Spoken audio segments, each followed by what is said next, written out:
come back to here and it will tell me when we're live. There's one here, we're already live. Hey, good morning everybody, thanks for joining us. This is my lovely guest Natasha, who I'll introduce you to properly in a minute.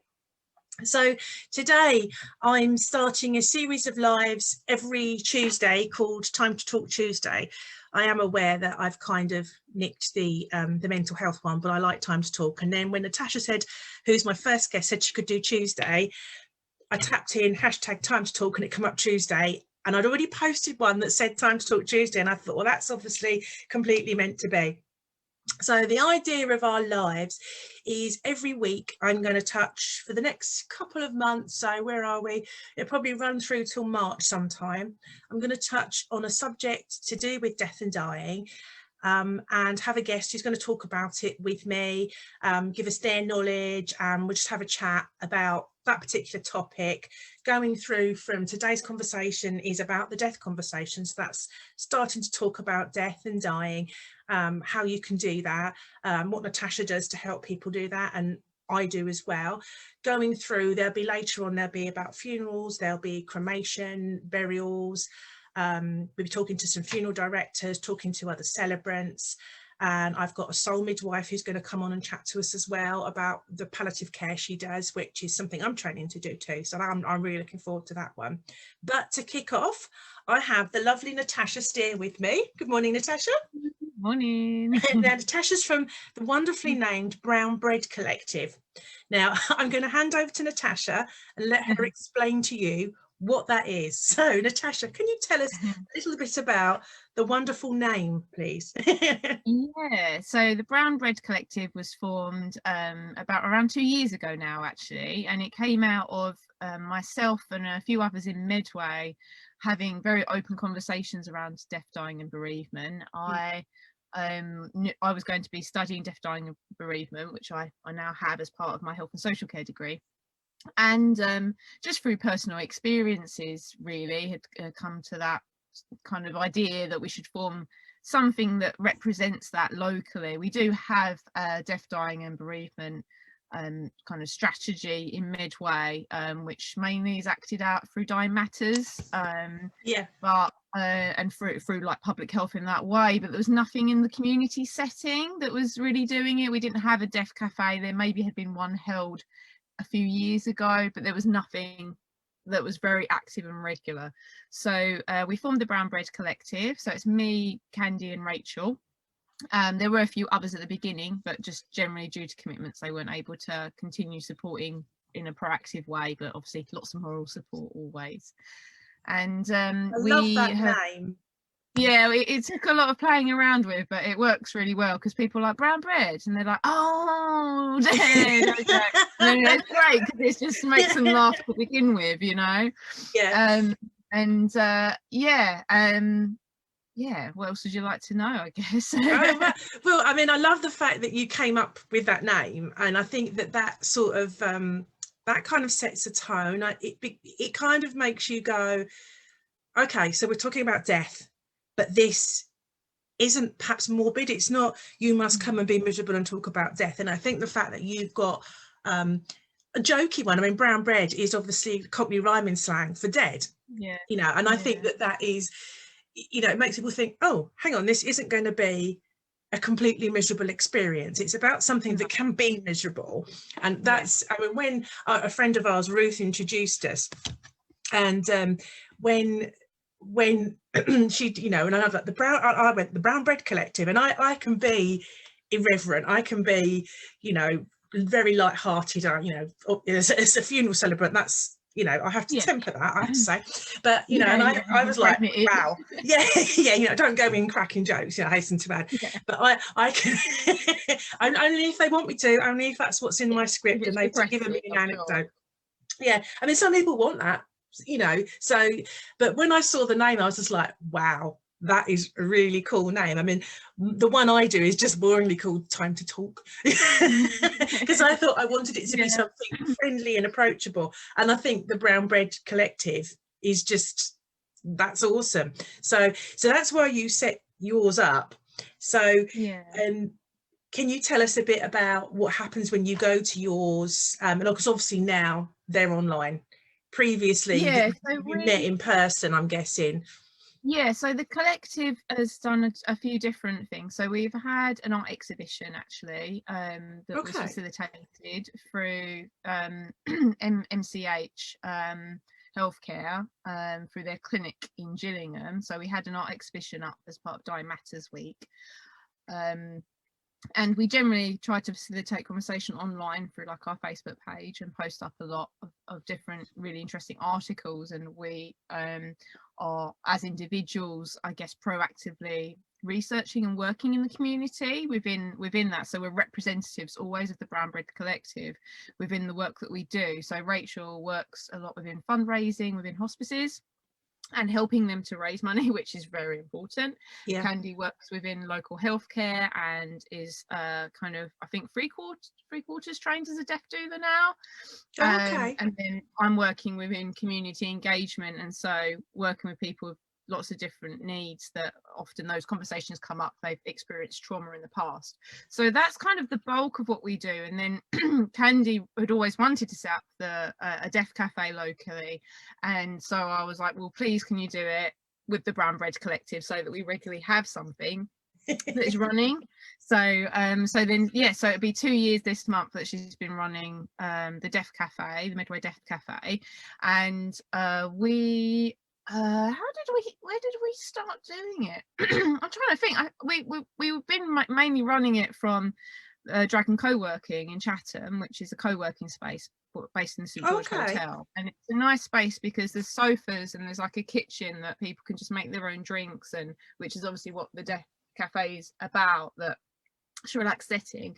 And Candy's family very luckily also work for a big catering company, so we were able to get incredible cakes. Like, I can't even. Oh wow. Cake is always good. Yeah, it's part of like what you're meant to have at a deaf cafe, so that's been sorely missed during lockdown, that's for sure. And we've had a variety of approaches from the people that have attended. Some people have come maybe a couple of times and got something out of their system, and then there's some which they attend regularly and it's kind of almost part of their routine. But we mostly find, and what I've witnessed from other deaf cafes as well, is that people come for a time, they process something through that, even though it's obviously not a counselling situation, it's just open discussion, but they process something, they get something out in the open, and then they've kind of done what they've needed to and they move on.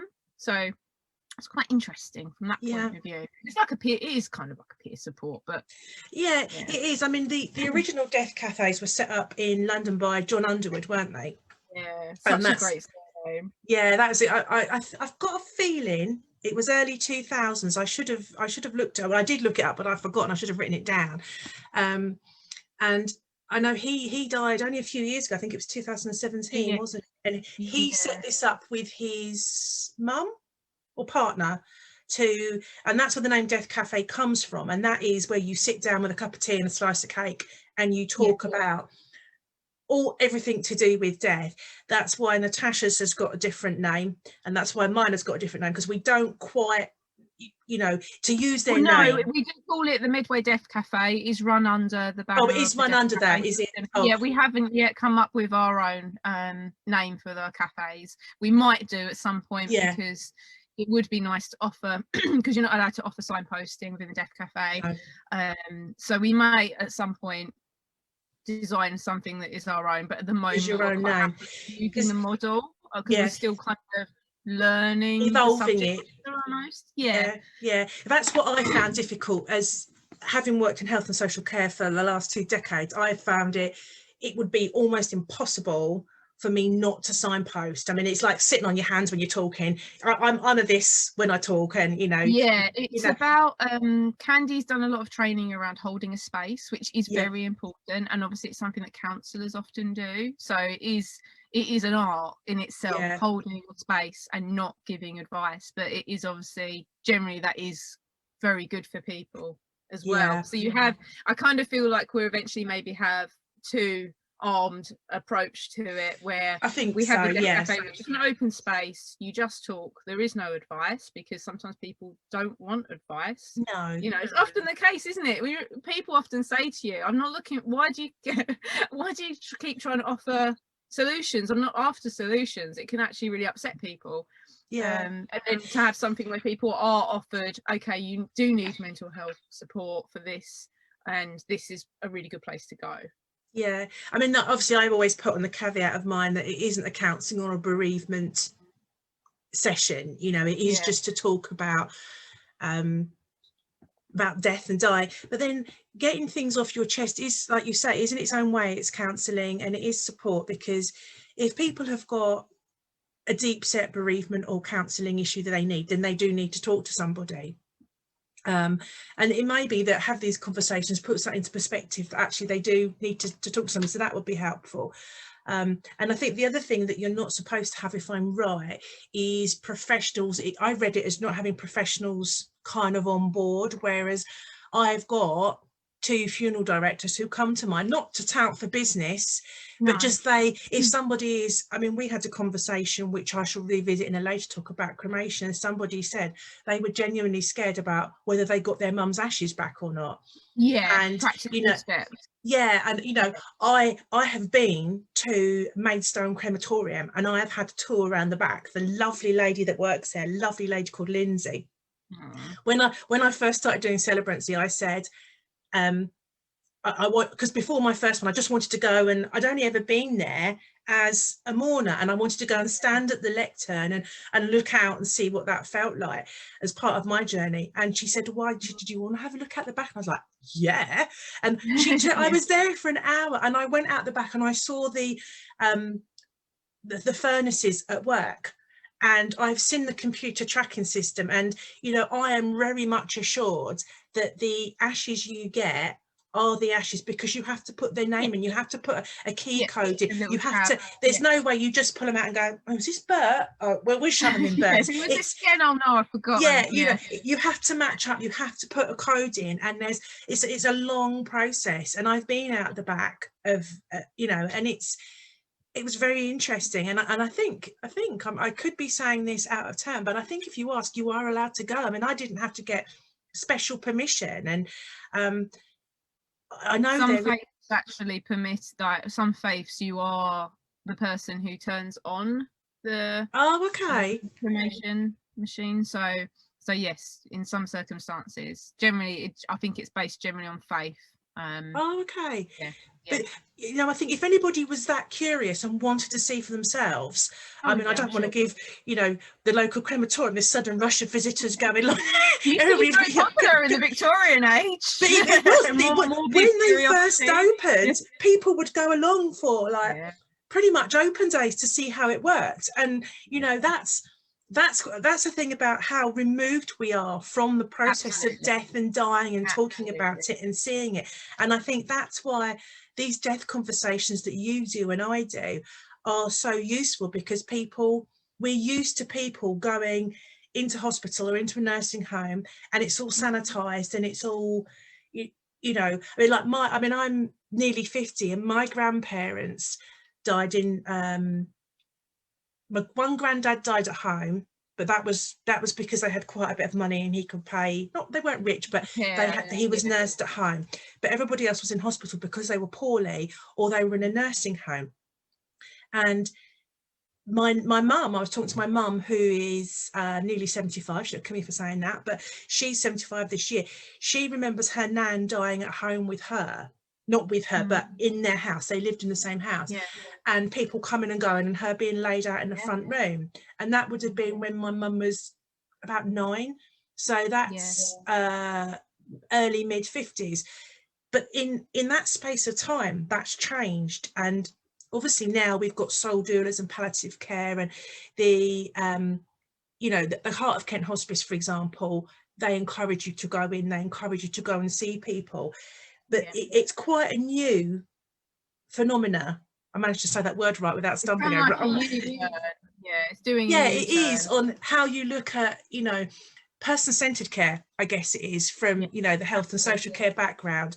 But has that come across in the conversations you've had? Do you think that there's been a change and people haven't I mean, the old days you would have had granny laid out in, you know, the front room, and you know, you would have held, you'd have had candles in there, and people would have come in hushed tones and gone to pay their respects. Whereas now, if you go and see somebody in a chapel of rest, I've done that, and it's quite, I found that really difficult because I wasn't used to it when I did it. Now the space was new, you mean, or the what? Sorry.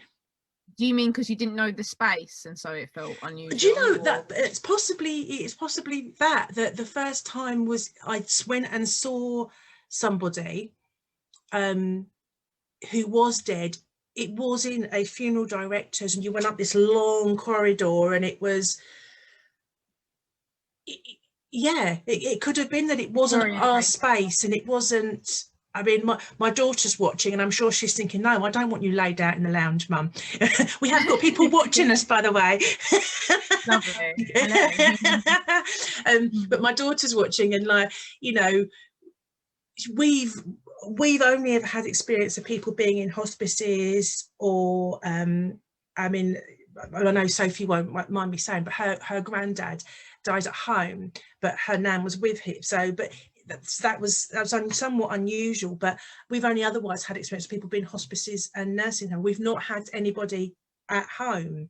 I don't know if you have. If you experienced that. So I came from, I guess my family were generally very protective of me, like they didn't really know me in a way. It was like, okay, we mustn't let her see the dying relative. And as I've obviously got older and a bit more confident, I've become so much more open around conversation around death and dying. And my nan was a nurse for most of her life, and so right. we had very honest conversations, and I think she kind of got the idea through that. She was like, oh, okay, I can have quite clear conversations with Natasha. And then they didn't ask me, when my granddad died, they didn't ask me whether I wanted to go and see him. I requested it with the funeral directors, which then meant that they rang my nan. It's all a bit awkward. I didn't know what they were going to do. I didn't know. So they rang my nan, and my nan's probably like, oh, but she was amazing. She was very much like, you're old enough to make your own decisions. And it was interesting because although she'd been a nurse all her life, she was like, I don't want you to have nightmares. And I was like, I know that I'm not going to. I know enough about this whole situation to know that no one has ever had nightmares from that experience. And you know, that I think it was so great to make that breakthrough with my family, almost that we could have that as a shared experience, because my auntie and my nan had been there with my granddad when he had died in the hospice. And again, I felt like I was shielded from it, the whole experience, because of COVID, actually. Oh, right. It was quite recent then. Yeah, so I wasn't able to be there, but still, it's been really good to open that conversation. And then recently, speaking to a friend whose son died, I don't know about her personally and her feelings towards this, but her daughter, who was younger than I am, said that she wanted to go and see her brother, you know. And I was just like, this is amazing. This is so important that people, you know, that young people go and do this. And like you said, I don't know what your mum's experience was, but this was a thing. Speaking to people like a long time ago, when I was first starting to think about running a death cafe, when I spoke about it, people would say to me, oh yeah, like I went to go and see my dad, and I took my son with me, who was like 10.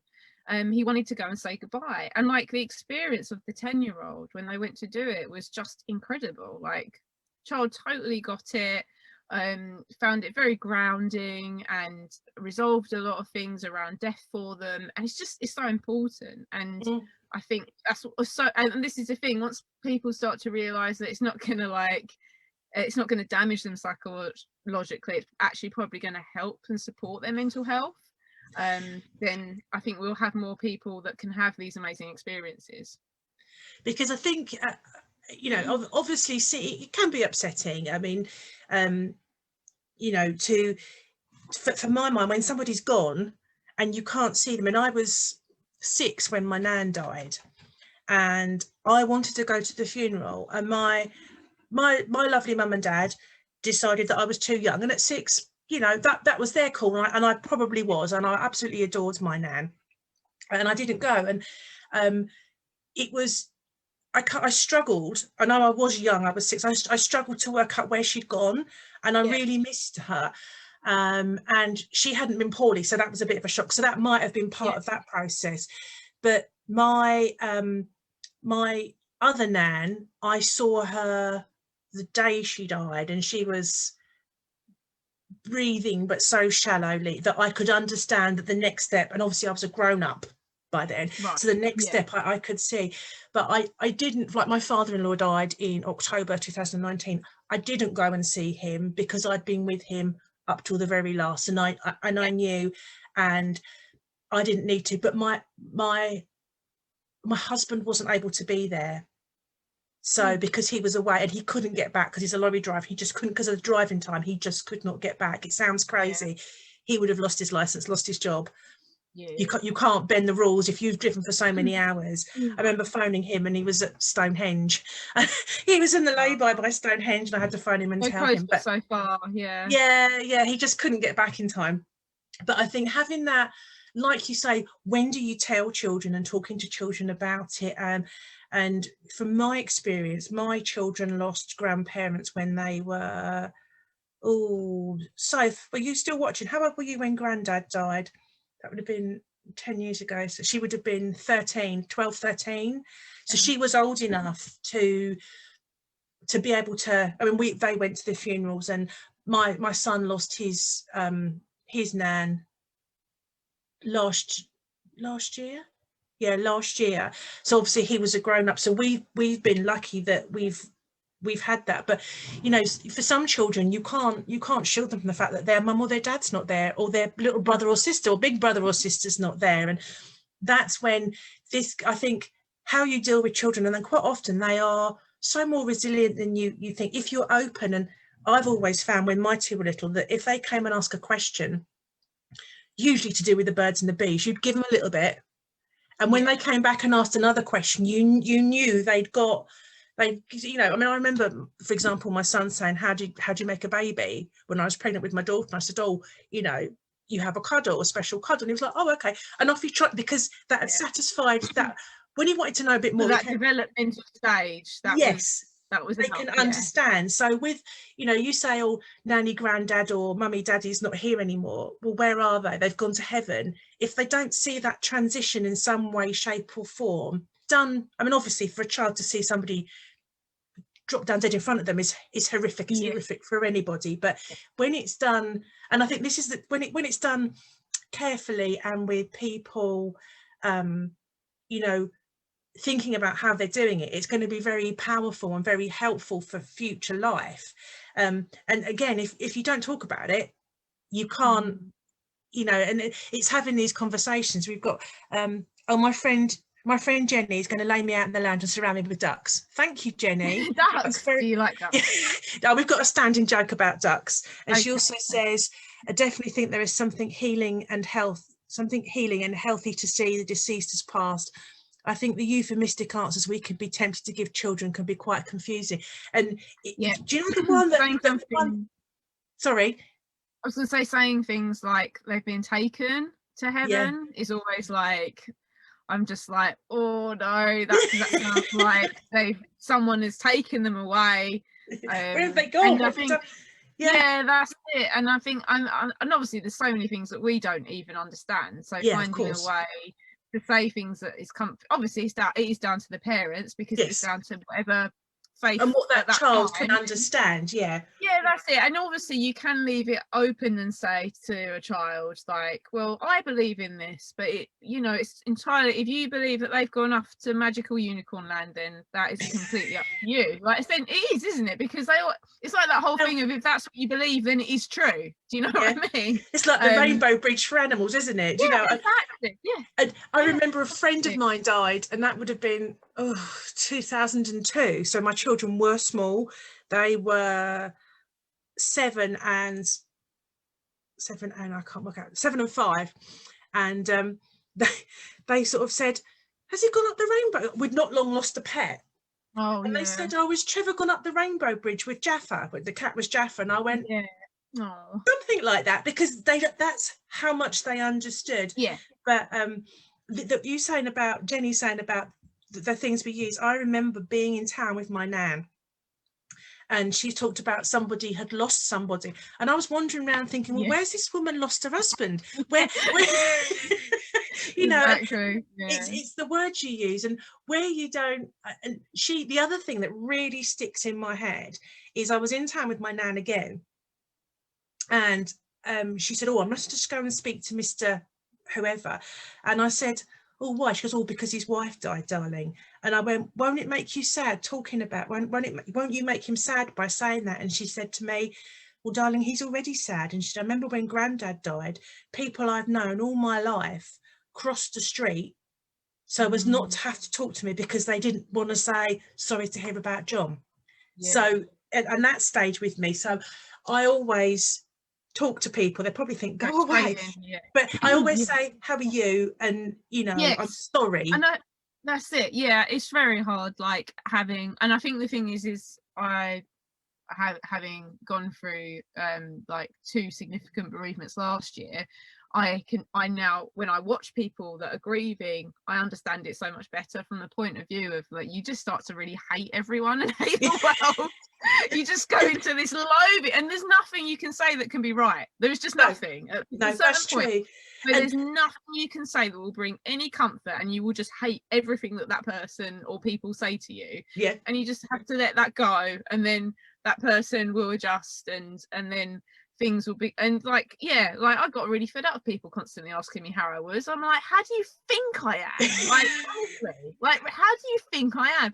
And so now I'm really conscious of that. But I just always say to people, honestly, if you need anything, especially with COVID, obviously, even if it's just one thing from the shop and you don't want to leave the house, like, please just let me know. And so, you know, so things like that, isn't it? You just want to stay in your pajamas anyway. It's quite often it's just knowing someone's there, just to, you know, because that's what I see as one of the benefits of the death conversation, is having those chats and saying, do you know what, when so and so died and somebody kept phoning me up, I felt like saying, will you please just leave me alone? I want to. I'm in the angry stage of grief. I'm in the depressed stage of grief. Nothing, like you say, nothing you're going to do is going to make me happy right now, so just leave me alone. And being able to voice that and say, no, that's not being ungrateful, that is a stage of grief, that is. And I don't think we talk about that enough. And this is the sort of thing that you can talk about at a death cafe. You can talk about, when I was bereaved, I was angry, and knowing the stages of grief, you know, knowing that there's denial, acceptance, anger, bargaining. What's the other one, Natasha? Oh God, there's 5. There's depending on what model you look at.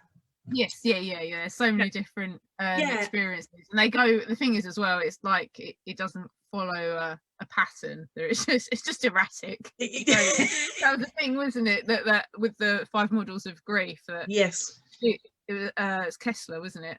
Yes, that's it. Very much like, this has been completely misinterpreted. It isn't like a train. It's not linear. Like, it's a train wreck, is what it is. That's what it is. And knowing that, I mean, like we said, this isn't about bereavement counselling, you know, but knowing that actually you weren't going mad, and knowing that at some point you're going to go through this again, and knowing that actually it's okay to be all those things. And it's something I learned on the Soul Midwife introduction course that me and my friend Jenny went on, was they called the 5 stages, and we touched on this when we were chatting the other day, the 5 stages, the different elements of the dying process. They called them after the elements: earth, air, wind, earth, air, fire and water. And again, it's not linear. You don't go fire, earth, air, water. You go fire, earth, fire, fire, fire, fire, earth, water, air. And really good point. So and it's a kind of a reflection of what happens afterwards. And these are all, I mean, I was going to ask you what you think the benefits were of holding a death cafe, of participating in a death cafe. And I think we've we found a lot of them just just by chatting about them, that it's being able to talk about things that, and it's not morbid. You've got other people there who are going, do you know, when that happened to me, I felt this, or I felt that, or have you ever wondered about such and such, what happens with this? And what sort of things have you found people have been wanting to discuss, and how beneficial has it been for them? Yeah, I think a lot of people like to talk about how they would like their own funeral to be, Yeah. because of the experiences they've had with loved ones, and it's kind of helped reinforce that. So they already maybe had a bit of a crazy idea in their head, but it means that after they've got it out in the open, they then go back to their family and say, this is what I want. And which is amazing. And we do get people that do get really like teared up, and it is kind of, it's interesting because I don't think those people they didn't go for support, they just went to be heard. Yeah. And that's so important, just to be heard. And obviously when you're doing training around just listening, like it's so valuable. And so people do, they just go to be heard. That's all they're looking for when they attend the Death Cafe. And it is a lot of discussions about experiences they've had of good funerals, bad funerals, a lot of conversations about sorting out houses when people are like properties, and then the issues that come up with family trying to interfere, or bad blood, things like that. And that's something that people don't necessarily talk about, because you don't want to admit that. But again, in the ones I've done, the ones I've done with my friends have been quite light-hearted. And a friend of mine I know she won't mind me saying, talking about the funerals, her dad collects stuff for a local charity, and one of the things he collects is jigsaws. And she said in his garage there are so many jigsaws that he hasn't, because he checks them all to make sure. And she said, so at his funeral, she said, because they've talked about it, they've got they've had their death conversation with each other, and she said, I've told him I'm going to stand at the end of his funeral and hand out jigsaws to everybody. Go, I'm not checking them, you can do them. But I mean, that's a joke, but he has got all these things to, you wouldn't want to just bin them. But clearing a house, I helped my mum a little bit with my nan, but I've not had to do that, and that must be so gutty, and that must be such a huge task. And I know if you've got a council house, if someone's got a council property, I think you've got, is it 2 or 4 weeks to do that? Yeah, because somebody I know recently seemed to take it upon themselves to sort it out, because they were a close friend, so they were kind of considered next of kin, but they weren't legally, because really it should be family's responsibility. But the family were not at that point. Like, I spoke to this person last, didn't know, had cut themselves off from the person. And they were saying that they had 2 weeks to empty it, but I was very much like, just get out things which you feel like you need to get out, because essentially it isn't your problem where the washing machine goes. Do you know what I mean? Like, there's only so much stress you can put on yourself, but it's very hard to make that break when you see it as being somebody's property. But I don't get that at all. I think there should be so much, like, there should be more done in those circumstances to protect property, because also people can break in once they know. People can, as much as people are very kind, people can also do very unusual things if they've given stuff away and then they feel like it's theirs and they want it back, even though they gifted it. It's very bizarre. Oh, okay. Very strange. I mean, poor communities anyway. Yeah, I mean, like, obviously, like, if you've got sorting out a house is physical as well as emotional, isn't it? You've got, I mean, if you've got something that you're going to sell, or that's not something, you've got a bit more time. But if you've got that, isn't it? It's the physical energy when you aren't feeling great, and that's the sort of thing that people can discuss and say, actually, no, you're not being a wimp. That is tough. That's really, really tough. And generally discussing you know, like you say about good funerals, you know, or and something that somebody saw and thought, I'd really like that, or actually I went to this and this happened, and I don't want that, I don't want to be, you know, it's just having that conversation. And I think once you've had a conversation and you've voiced the things you thought and you've started thinking about it, then you can think about what it is you want. Sometimes you only know what you want by finding out what you don't want. Yeah, exactly. Yeah, definitely. You know, like, and sort of, you, when you're stuck with a huge thing to sort out, and for, you know, talking about dying is, you know, my friend Sue says there's only 3 things definite in life, and I'm like, 3? She goes, yeah, being born, dying, and taxes. And you know, and you know, but you know it's going to happen. And I think where it's removed from us, we don't think about it. We don't have to face it as daily as we do. I mean, you know, some people have to face it all the time, or some people face it a lot more. Well, it's about the medicalisation of death, isn't it? Which I've had to write about a lot. And the issue is, and it hadn't really occurred to me until I started kind of studying it more. But basically, if you go into hospital, the staff are driven to keep you alive. Yeah. So no matter what. So that's why so many people are dying in hospital, because they're not like, okay, there's an acceptance around this person's going to die, we've done all we can do, let's send them home, because they are pushed from a professional point of view to keep the person alive. And then because of us being so less connected to death, people generally family push to keep that person alive, and then they die in hospital. And then you're disconnected from it because you were not able to be there, but also that person's experience then of dying has been different, and it's very much like, okay, I guess I need to go now, and it's been like half an hour, and it's whereas, you know, your experience, if that person had died at home, you know, you could be with the person for days if you wanted to, you know, there's no rush. It's sterile as well, isn't it? And you know, and as well, like you say, you know, the medical teams are driven to keeping people alive, and it's almost a failure when somebody dies, but we are all going to die.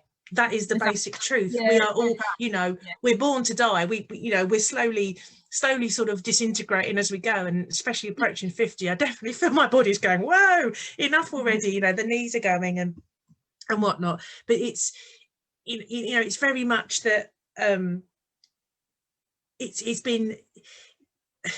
it's not a failure to die, it is. And I think what I will come on to when I speak to, in a few weeks time, a lovely lady called Jean, is about dying well, and you know, how you achieve that, which is something that I think this death conversation is a precursor to, that, you know, you get your head round something that's been not been thought about for a long time. And it's mentioned in you know, people say death, someone's died, or you know, cancer, you know, and you whisper it because you don't want to voice it out there. And if you're not voicing it, and if you're not talking about when so and so died, because people think you're morbid.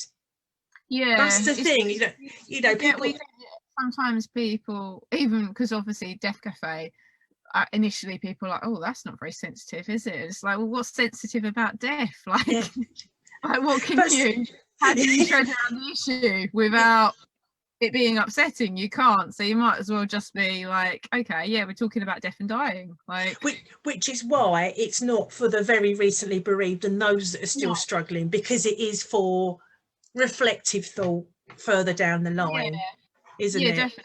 Yeah, I mean, people can certainly, I guess I would say that probably for people that are recently bereaved, that they might find comfort from just listening in. So obviously at the moment where you don't have to attend in person, it's online, listening in can be really good, because you can then hear other people's experiences. You might be able to feel like, oh, okay, they're down, they're feeling that way, it's been a few years later on, there's light at the end of the tunnel.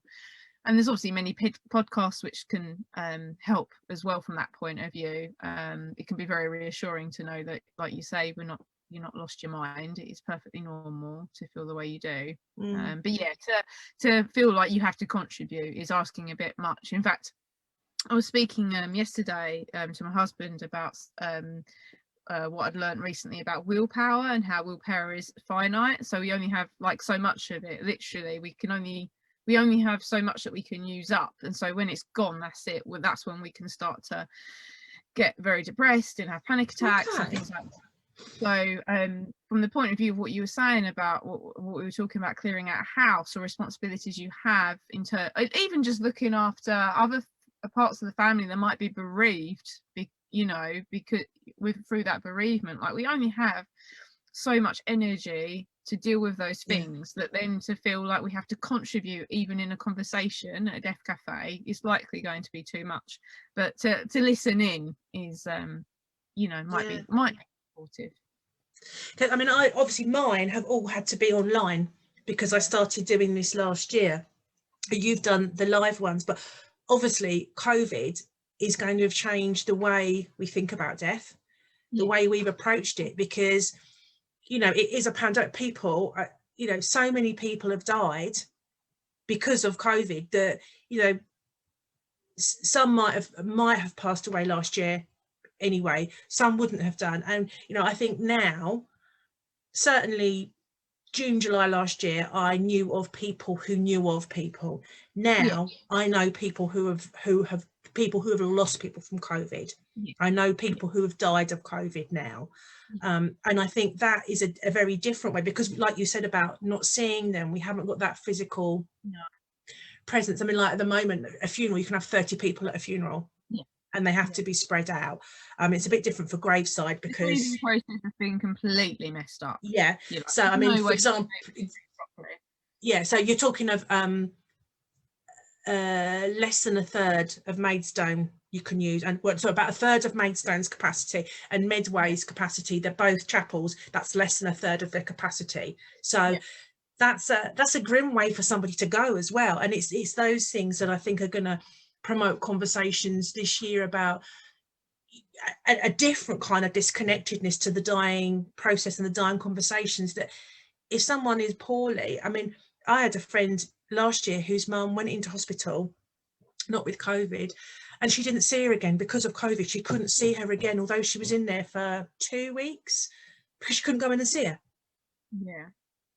And that was horrific for her. So her experience is going to be different to somebody else who was able to go and see their mum in a hospice it varied regularly.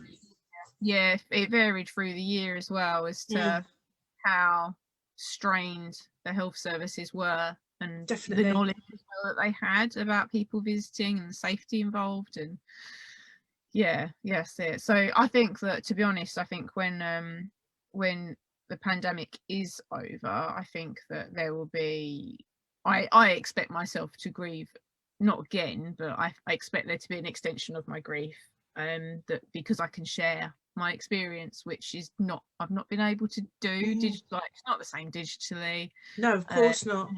I think a lot of people, but I think within that there's also a movement, which obviously comes out of a lot of when there is something catastrophic that happens, there is a shift.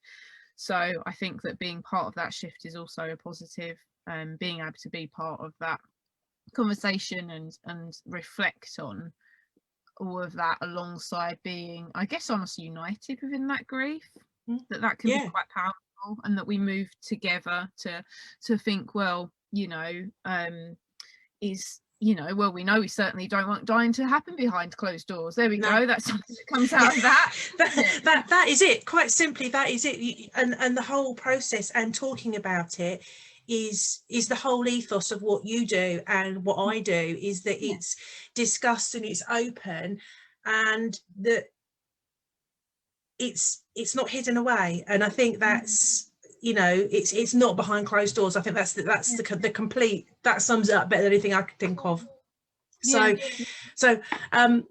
I think we'll leave that there, because I think that's the perfect note to end it on. And that's the whole, I could not describe, I'm so glad you came on, Natasha, because I couldn't have described that any better myself, that death and dying is not behind closed doors. I might quote you on that. I should make up a little canvas square when you see it next week. But it's true. It's true.